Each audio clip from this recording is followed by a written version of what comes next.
July, during a day of anti-government protests near Nairobi, 19-year-old Charles Owino was shot in the head and killed. But according to police records, it was a road accident. His family, after identifying his body at the morgue, found this blatant discrepancy in the logbook.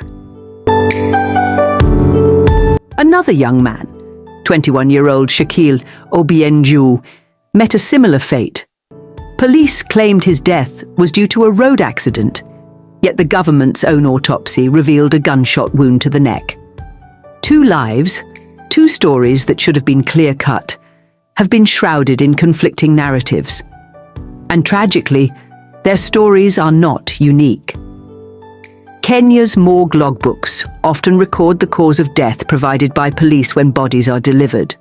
Public autopsies come later, only after families identify their loved ones. In the cases of Owino and Obieng, the logbooks told one story, while the autopsies told another. Reuters spoke to police officers deployed during these protests, who disclosed a chilling practice. Some deaths caused by police are deliberately mischaracterized as accidents, mob justice, or drownings in official records. This practice, they allege, serves to erase accountability and obscure the truth. The inconsistencies extend to other cases, too. For instance, 24-year-old Kefa Odiwar Uma was logged as a victim of mob justice, yet eyewitnesses recount that police officers apprehended him during a protest and beat him unconscious. Days later, his body bore unmistakable signs of brutality. Then there's Denzel Omondi, whose body was found in a pool of water 9 days after he vanished. The official record? Drowning. The autopsy, however, suggests otherwise. At the center of these allegations is a low-profile unit of the Directorate of Criminal Investigations, known as the Operation Action Team, or OAT.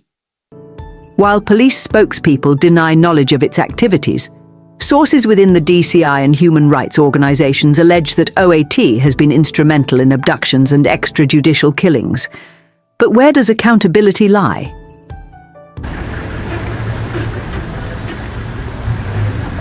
The morgue logbooks reveal troubling discrepancies that paint a bleak picture of the aftermath of the protests. For this story, Reuters examined 3 months of logbook entries from the Nairobi funeral home, the busiest public morgue in Kenya, where unidentified bodies are routinely taken. Access to these logbooks was granted by the head of the morgue, although both the morgue head and the Nairobi County Health Department chief declined to comment on the findings. During the protest period and its aftermath from June 25 to September 30th, police recorded only 9 fatalities as gunshot deaths. This figure stands in stark contrast to the number of gunshot deaths recorded during the same months a year earlier, which was more than double.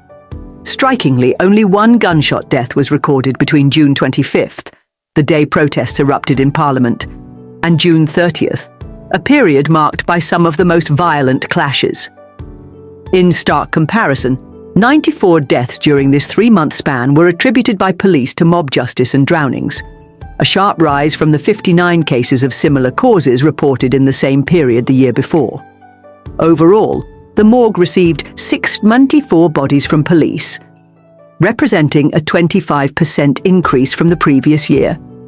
The logbooks, notably, only name individuals when their identities are provided by the police. Amnesty International's Kenya chapter, through its executive director Irungu Houghton, voiced grave concerns about these findings. Houghton noted that the significantly low number of gunshot deaths recorded leads us to think that there may have been an attempt to cover up the number of bodies that died as a result of police shootings at the protests. However, Reuters could not independently verify this allegation. This discrepancy raises critical questions. Why were so few gunshot deaths recorded during a period of heightened violence? Why the sudden spike in deaths attributed to mob justice and drownings? These questions remain unanswered, as police and other relevant authorities have yet to provide clarity on these inconsistencies. The tragic cases of close-range killings during the protests further underscore the troubling nature of police brutality and lack of accountability. George Obieng, a restaurant manager, experienced this firsthand when he searched for his son Shakil at the Nairobi morgue 6 days after the Kitengela protest. Initially, morgue staff denied him entry, claiming that recent bodies brought in were all victims of road accidents. After persistent efforts, Obienje was allowed in and identified his son. Shakil's body bore a large wound on the side of his neck, as shown in photos shared with Reuters. An autopsy later confirmed Shakil's death was caused by a gunshot at close range, raising serious questions about the events leading to his death. Similarly, the case of Uma highlights a pattern of abuse.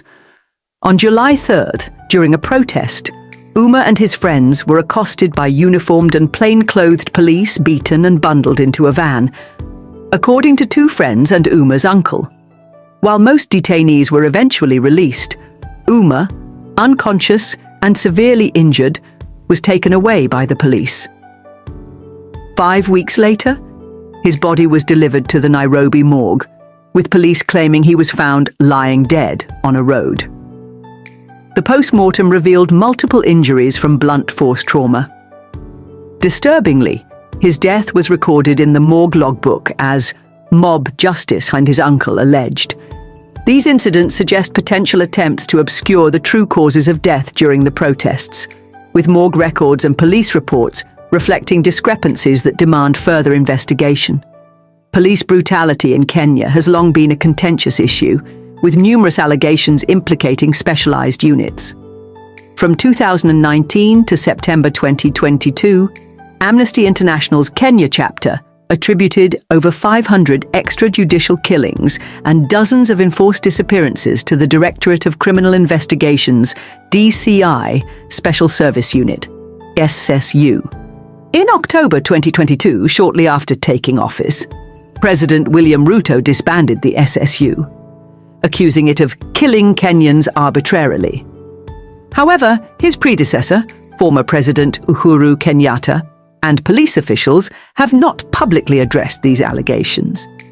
Experience, but just what happened. The disappearance and mysterious deaths of individuals involved in protests paint a harrowing picture of the lengths to which some actors are allegedly going to suppress dissent. During these 30 days, I was only fed once a day, a very small meal of ugali. Reuters interviewed 7 individuals who were either kidnapped or had family members abducted. These included high-profile rights activists like Bob Njagi and Aslam Longton, both of whom were detained for over a month after participating in protests. During these 30 days, I was only fed once a day, a very small meal of ugali, that is corn, and cabbage, and a cup of tea in the morning, okay? I was allowed to take a shower once a week, every 7 days, but my handcuffs remained intact both day and night. A policeman deployed during the demonstrations admitted to working with undercover officers who mingled with protesters to identify ringleaders and track their movements using phone numbers. These operatives reportedly coordinated abductions.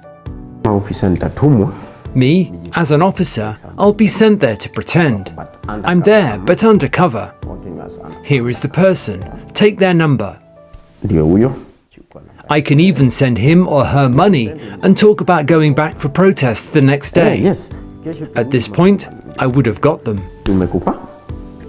Despite the disbandment, a new DCI squad, the Operations and Tactics (OAT) unit, has reportedly absorbed former SSU members.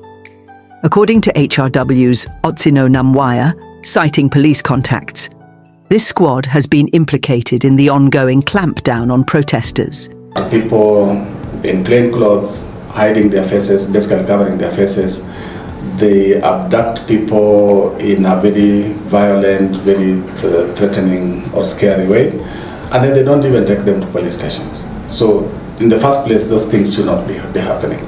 But because it has happened, we need accountability. Including allegations of killings and abductions. Reuters, however, could not independently confirm OAT's involvement in these activities and police have not commented on the unit's operations or size.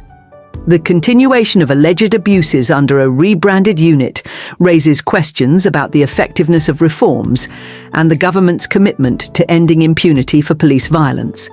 And that's it for today on Lifelens TV. We've covered stories that reveal the deeper truths behind the headlines, shedding light on the complexities of justice, power, and the lives affected along the way. If you found this video insightful, please give it a thumbs up, share it, and don't forget to subscribe to Lifelens TV for more in-depth stories that matter. Join the conversation in the comments below. What are your thoughts on today's stories? Let us know, and let's keep the dialogue going. As always, stay informed, stay empowered, and we'll see you in the next one.